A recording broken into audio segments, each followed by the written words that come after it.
que a justiça italiana autoriza a extradição de Carla Zambelli. É uma situação delicada, né? Infelizmente, a justiça italiana enviou uma notificação ao governo brasileiro, confirmando que decidiu extraditar a ex-deputada Carla Zambelli do PL. A informação foi confirmada pelo portal da Revista Oeste e pela assessoria da parlamentar. Enfim, Zambelli pode ser trazida ao Brasil dentro das próximas semanas já, em uma data ainda que será definida.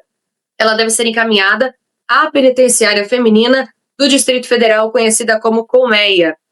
Enfim, a ex-deputada presa na Itália desde julho do ano passado. O segundo advogado dela, Dr. Fábio Pagnosi, inclusive esteve conosco aqui nesta semana, ainda pode recorrer à decisão dentro dos próximos 15 dias. Contudo, a defesa afirma que ainda não teve acesso à decisão final da corte que aceitou a extradição da ex-deputada. Gostaria de saber da Ali, principalmente, né, assim, qual que é a sua visão, ainda mais como advogada, Ali, em relação a todo esse processo que a Carla Zambelli tem passado. Como você acha que isso será decorrente nos próximos dias? Boa tarde para você. Bom, boa tarde. Primeiro, que prazer estar aqui de novo. Não é tanto prazer falar sobre esse assunto, né? Sobre todos esses assuntos, mas que bom que a gente pode estar aqui. Lu, que bom estar contigo numa quinta-feira. A gente que está tão combativa também em outras frentes, né? Bom, sobre esse assunto, a gente sabe que a legislação do o direito internacional, ele tem todas as peculiaridades e regramentos diferenciados, por assim dizer, mas era inevitável pelas regras que isso fosse acontecer mais cedo ou mais tarde.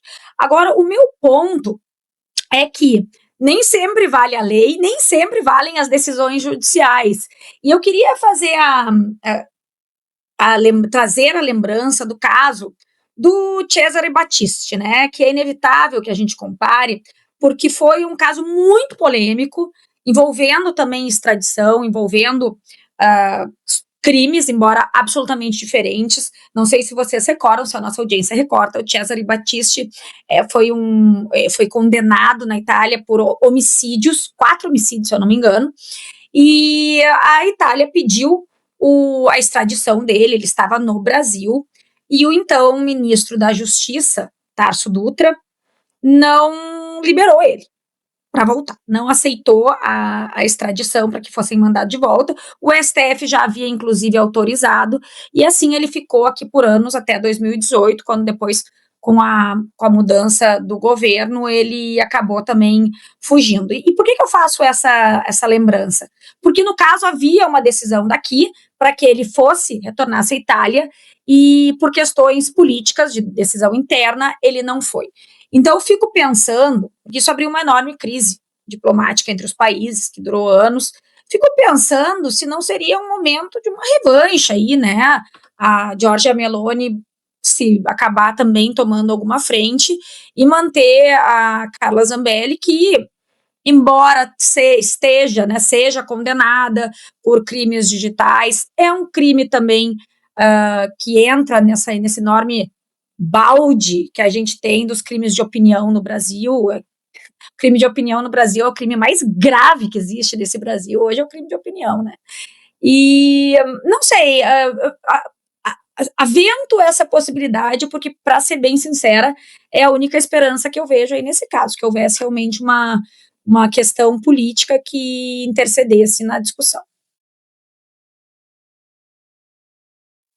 Agora, gostaria de saber também da Lu, qual que é a sua visão em relação a isso, Lu, porque já é um assunto que a gente vem discutindo sobre essa injustiça, né? Não só que Carla Zambelli tem passado, mas também, né, o ex-presidente Jair Messias Bolsonaro, que até que, enfim, agora vai ter esses 90 dias para ficar em casa e se recuperar de alguma forma depois que ele sair, obviamente, do hospital, porque não tem previsão de alta, e, ao mesmo tempo, todas essas injustiças que a gente vem vendo em relação ao 8 de janeiro, né? Os presos que estão realmente envolvidos em relação a isso. Qual que é a sua visão sobre isso, Lu, também? Boa tarde, exatistas, minha amiga Ali, a gente está à frente bem de forma combativa em outras pautas também, e boa tarde, Laísa, e a todos aqui. Bom, vamos lá, cada vez que eu trago essa condição da Carla Zambelli, e independente dessa breaking news, da extradição, que é um precedente bem vamos dizer, complicado, principalmente no que tange a diplomacia entre os países, né? Eu gosto sempre de lembrar do caso Daniel Silveira, tá? Quando Daniel Silveira foi preso, e eu não estou aqui defendendo a posição ou o formato que ele adotou à época, de xingamento, desse tipo de coisas, de ofensas, né? Mas ele foi preso por crime de opinião, que é o crime hoje no Brasil, realmente, como a Ali aqui já colocou, é o crime mais pesado no Brasil. Traficante, né, não tem tanto problema, facções, né, tem aí o PL da antifacção, também não é lá um grande problema, mas a opinião no Brasil hoje é um problema seríssimo. Então, quando o Congresso abriu precedente e não lutou pelo Daniel Silveira, abriu esse perigo. Claro que são casos muito diferentes. É óbvio que a gente sabe que existe a questão da perseguição política com a direita, e aí agora eu já coloco no nome da Carla Zambelli, mas ela realmente cometeu o crime digital, né, que ela está condenada a 10 anos de prisão, e também lá o porte de arma ilegal e o constrangimento, a ameaça que ela fez quando ela apontou a arma para aquele cidadão. Mas observem o que eu venho pontuando aqui, simplesmente o abuso dos nossos juízes, o abuso da Suprema Corte, o autoritarismo, a saga de vingança, a saga perseguitória. Então, isso fica muito claro. Agora, o advogado, né, Dr. Fábio Varreiro, advogado da Carla, só que na diplomacia, se a Itália faz a opção por não extraditar a Carla Zambelli para cá, a diplomacia fica estremecida entre esses países. Em contrapartida, eu não gostaria que a Carla viesse para cá. Para cá, ela vai cumprir a pena na colmeia, lá junto das presas políticas do 8 de janeiro, mulheres idosas, doentes, presas, que cadê as imagens do 8 de janeiro? Então, assim, são coisas que a gente bate na tecla desde o fato ocorrido no 8 de janeiro, porque misteriosamente essas imagens sumiram.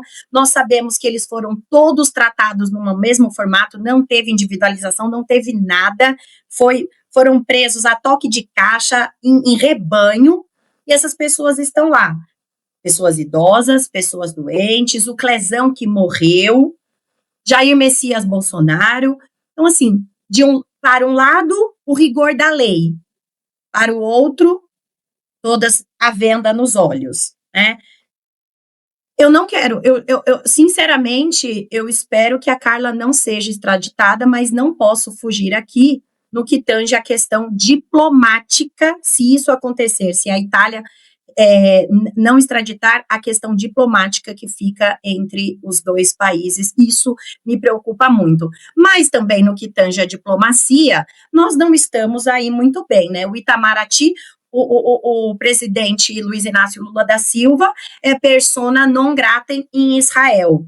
Enfim, Estados Unidos também não estamos com a melhor diplomacia. Nós temos diplomacia, o Itamaraty funciona lindamente apenas para tratar com países ditadores. Irã, Venezuela, Cuba. Então, veja, não é uma questão necessariamente apenas diplomática, e sim sobre qual espectro que está sendo defendido, qual lado que está sendo defendido, o Itamaraty fica bem ou fica mal. Isso é muito triste. Um país que sempre foi exemplo em diplomacia para o mundo. Isso é de uma perda para todos nós, brasileiros, e é quando o viés político e a ideologia cega toma conta de instituições que são de Estado e não de governo. E hoje é o que nós vivemos no Brasil, em todas as esferas do governo, em todas as instituições. Não temos mais instituições de Estado, temos instituições de governo. É isso, Laísa.